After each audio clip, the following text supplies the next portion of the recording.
Everyone, welcome back to my channel. कैसे हैं आप सब? आई होप आप सब बहुत अच्छे होंगे, बहुत मज़े में होंगे।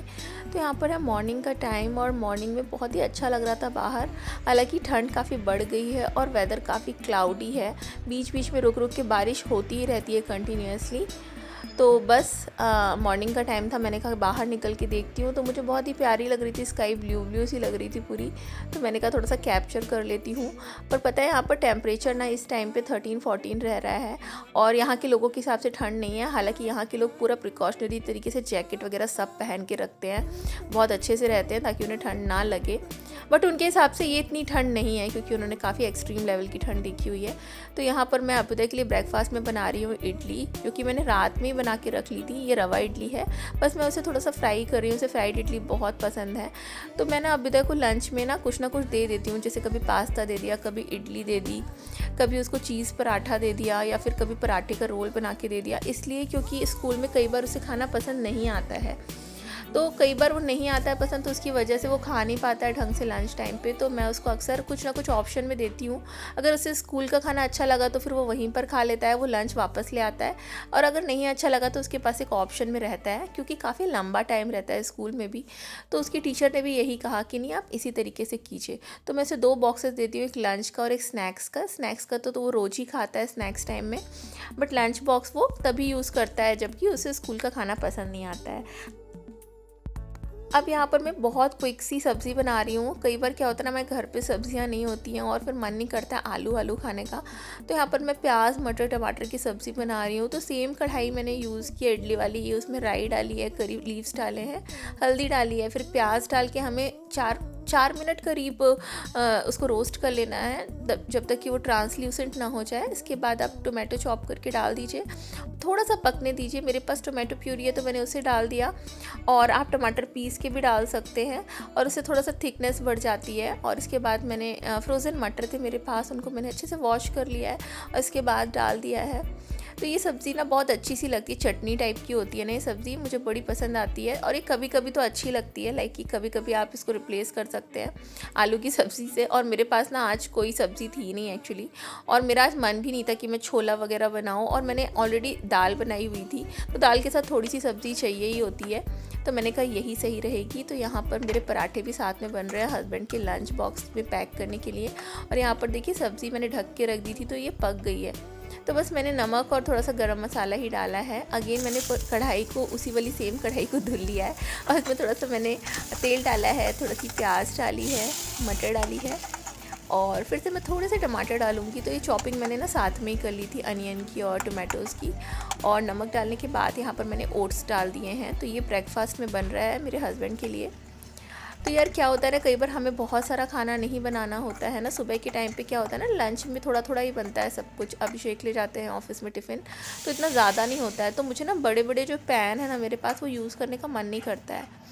तो कई बार कम क्वांटिटी में चीज़ बनानी हो ना तो मन ही नहीं करता है। तो ये ओट्स बन गए, और ओट्स तो बिल्कुल सिंपल ही बनते हैं, जस्ट पानी डाल दो, इसके बाद फिर नमक डाल दो। मसाले में अगर आपके पास नींबू है, मसाले में नींबू नहीं, अगर आपके पास मैगी मसाला है तो वो भी डाल सकते हो। यहाँ पर अभ्युदय स्कूल जा रहा है और मैं आ चुकी हूँ घर। अभिषेक जा चुके हैं ऑफिस। तो यहाँ पर मैं थोड़ी क्लीनिंग कर रही हूँ। तो मॉर्निंग में घर इतना मैसी हो जाता है कि कोई हद नहीं। तो यहाँ पर मैं प्रॉपर थोड़ी बहुत क्लीनिंग आपको आज की दिखा रही हूँ, मतलब प्रॉपर तो नहीं दिखा रही हूँ क्योंकि इसके अलावा मैं पोछा भी करती हूँ, बर्तन भी धुलती हूँ। तो अब वो क्या दिखाना, वो तो नॉर्मल चीज़ ही है, वो तो हर किसी को करनी होती है। तो वही है कि बस नॉर्मल सा रूटीन दिखा रही हूँ कि घर इतना मैसी हो जाता है ना कि सब कुछ एक तरफ उठा के रखो पहले। और मैं तो पहले क्या करती हूँ ना, सारी चीज़ें जिसकी मतलब जो प्रॉपर प्लेस है ना वहाँ पर रख देती हूँ। जैसे कि जितने भी कप्स प्लेट्स वगैरह इधर उधर फैले होते हैं उनको प्रॉपर जगह में, कपड़े अपने लॉन्ड्री वाले बास्केट में डाल देती हूँ, और जूते चप्पल जितने भी फैले होते हैं ना उनको उनकी जगह पे रख देती हूँ। और इसके बाद सारा का सारा जैसे कि बेडशीट वगैरह ठीक कर देती हूँ। और फिर इसके बाद ही मैं घर में वैक्यूम क्लीनिंग करती हूँ, और जो भी मुझे मॉप वगैरह करना होता है ये करती हूँ। और वैक्यूम क्लीनिंग और मॉप करने से पहले ना मैं बर्तन धुल लेती हूँ, ताकि बर्तन धुलते समय अगर पानी वगैरह किचन में गिरे ना तो फिर जब मैं उसको मॉप करूँ तो वो क्लीन हो जाए। इसके बाद मैं डस्टिंग कर लेती हूँ सबसे लास्ट में, और सबसे लास्ट में मैं वॉशरूम जाके वॉशरूम क्लीन करती हूँ। तो ये थी सारी बातें सफाई की। और बस आजकल थोड़ी सी ठंड बढ़ गई है ना, तो देखिए कपड़े कितने ज़्यादा हो रहे हैं घर में, इतने जैकेट्स निकलते हैं, साथ में ये रजाई वगैरह भी, ब्लैंकेट वगैरह भी इतने हो जाते हैं ना कि कोई हद नहीं। अच्छा, कई सारे लोग मेरे से पूछ रहे थे कि क्रोएशिया शेंगन ज़ोन में कब आएगा। तो मुझे जहाँ तक इन्फॉर्मेशन है ना, जो कि 90% करेक्ट है, कि क्रोएशिया शेंगन ज़ोन में आ जाएगा फ्रॉम 1 जनवरी। बस 1 जनवरी से आप सिर्फ प्लेन से ट्रेवल कर सकते हो विदाउट वीज़ा। लाइक कि अगर आपको लैंड ट्रेवल करना है फ्रॉम क्रोएशिया टू जर्मनी या फिर किसी भी शेंगन ज़ोन वाली कंट्री में, तो वो आप कर पाओगे मार्च से। लेकिन फ्रॉम 1 जनवरी से आप ट्रैवल कर सकते हो by air without visa. Like कि यूरोपियन जितने भी सिटीजन हैं उन्हें तो कोई वीज़ा नहीं लगता है, वो कहीं पे भी ट्रैवल कर सकते हैं शेंगन जोन में या यूरोपियन यूनियन वाली जितनी भी कंट्रीज़ हैं। बट हमारे लिए वीज़ा ज़रूरी है, तो हम ट्रैवल कर सकते हैं फ्रॉम मार्च अगर हम कार से जाना चाहें, और अभी हम 1 जनवरी से बाय एयर ट्रैवल कर सकते हैं विदाउट वीज़ा। सारा काम हो गया है घर का, और देखिए स्किन कितनी ऑयली ऑयली सी लग रही है ना, जबकि बाहर इतनी बारिश हो रही है कई दिनों से कि मैं क्या ही बताऊं। कंटिन्यूअसली बारिश ही हो रही है। अभी थोड़ी देर के लिए रुकी है, मुझे थोड़ा सा सामान लेना है, तो मैं बाहर जा रही हूँ, क्योंकि जब अभ्युदय आ जाएगा ना इसके बाद जाने में ये रहता है कि उसे लेके जाओ, और वो काफ़ी थका भी रहता है। तो मुझे आलू लेना है बेसिकली, तो मैं आलू लेकर आऊँगी, और मुझे नारियल का तेल लेना है। 2 चीज़ें इंपॉर्टेंट हैं, तो वो चीज़ें मुझे लेके आनी है। तो पास की मार्केट तक ही जाऊँगी, मैं पास की शॉप तक जाऊँगी। और इसके बाद मैं ना उसके आने से पहले थोड़ी बहुत डिनर की प्रिपरेशन कर दूँगी, क्योंकि आज अभी देखिए फुटबॉल क्लासेस भी है। तो वो आएगा, इसके बाद थोड़ा बहुत वो स्नैक्स टाइप का खाएगा, इसके बाद हम फुटबॉल क्लासेस जाएंगे। और 7 बजे जब हम लौट के आएंगे ना, तो यहाँ पर रात भी आजकल मतलब जल्दी ही होने लगी है, जैसे पहले बहुत लेट होती थी ना। तो ऐसा नहीं है, अब ठंड का भी मौसम है, तो कोई बाहर भी नहीं जाता है बहुत ज़्यादा। तो मतलब बेसिकली हम लोग टाइम से खाना खा लेते हैं, तो पहले ही डिनर प्रिपेयर करना है ना, तो सारी तैयारी मैं पहले ही कर दूँगी।